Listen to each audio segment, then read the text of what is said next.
የሉቃስ ወንጌል ምዕራፍ 2። በዚያም ወራት ዓለሙ ሁሉ እንዲጻፍ ከአውግስጦስ ቄሳር ትእዛዝ ወጣች። ቄሬኔዎስ በሶርያ አገር ገዥ በነበረ ጊዜ ይህ የመጀመሪያው ጽሕፈት ሆነ። ሁሉም እያንዳንዱ ይጻፍ ዘንድ ወደ ከተማው ሄደ።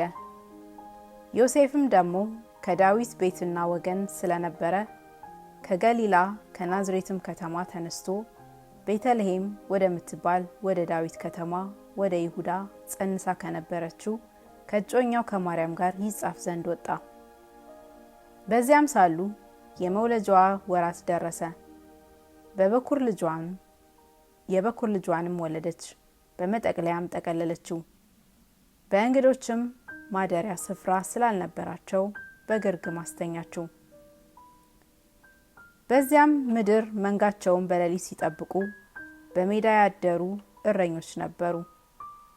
እነሆም የጌታ መልአክ ወደ እነርሱ ቀረበ፣ የጌታ ክብርም በዙሪያቸው አበራ፣ ታላቅ ፍርሃትን ፈሩ። መልአኩም እንዲህ አላቸው፣ እነሆ ለሕዝቡ ሁሉ የሚሆን ታላቅ ደስታ የምስራች እነግራችኋለሁና አትፍሩ።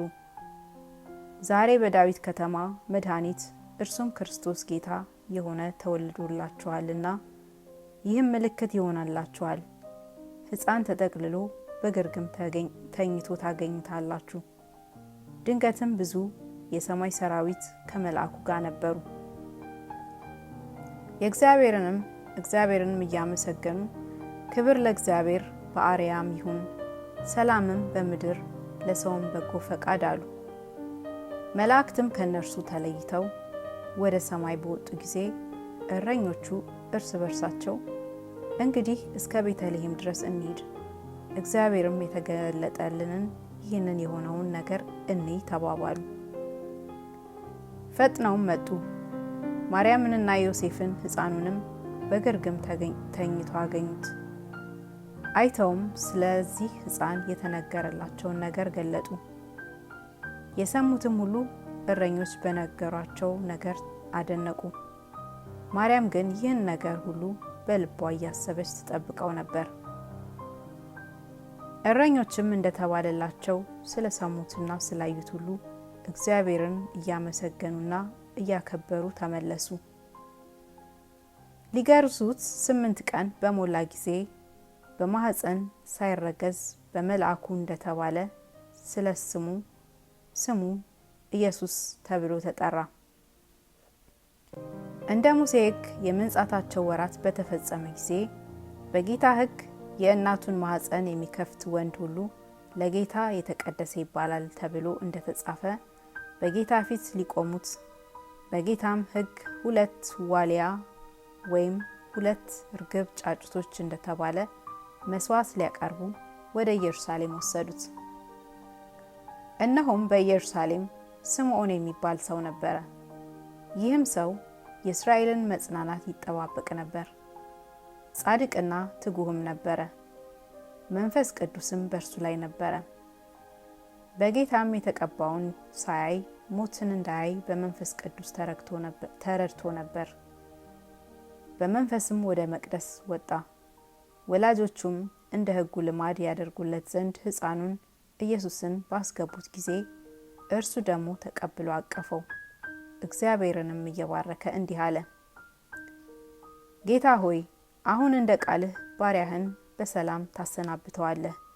ዓይኖቼ በሰዎች ሁሉ ፊት ያዘጋጀኸውን ማዳንህን አይተዋልና፣ ይህም ለአሕዛብ ሁሉ የሚገለጥ ብርሃን፣ ለሕዝብም ለእስራኤል ክብር ነው። ዮሴፍና እናቱም ስለ እርሱ በተባለው ነገር ይደነቁ ነበር። ስምዖንም ባረካቸው። እናቱን ማርያምንም እነሆ የብዙዎች ልብ አሳብ ይገለጥ ዘንድ ይህ በእስራኤል ላሉት ለብዙዎቹ ለመውደቃቸውና ለመነሳታቸው ለሚቃወሙትም ምልክት ተሾሟል። ባንቺም ደግሞ በነፍስሽ ሰይፍ ያልፋል አላት። ከአሴር ወገንም የምትሆን የፋኑኤል ልጅ ሐና የምትባል አንዲት ነቢይት ነበረች። እርሷም ከድንግልናዋ ጀምራ ከባሏ ጋር 7 ዓመት ኖረች። እርሷም 84 ዓመት ያህል መበለት ሆና በጣም አርጅታ ነበር።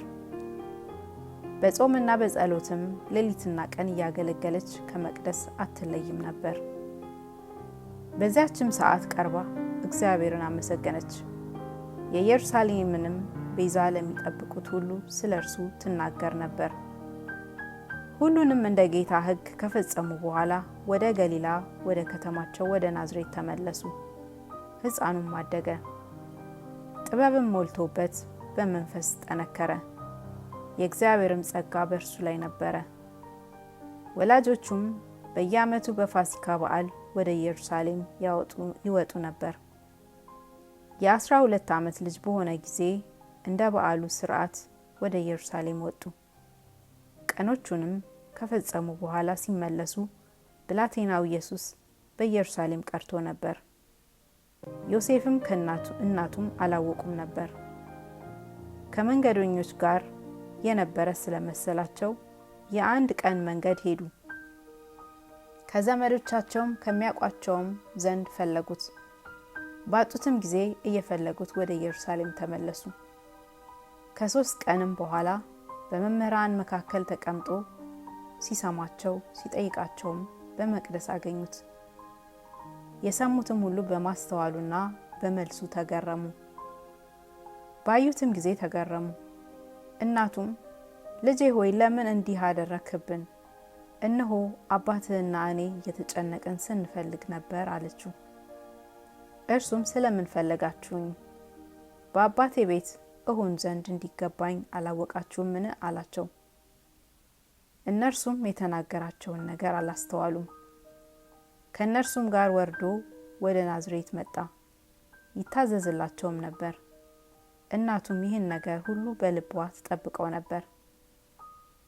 ኢየሱስም ደግሞ በጥበብና በቁመት በሞገስም በእግዚአብሔርና በሰው ፊት ያድግ ነበር።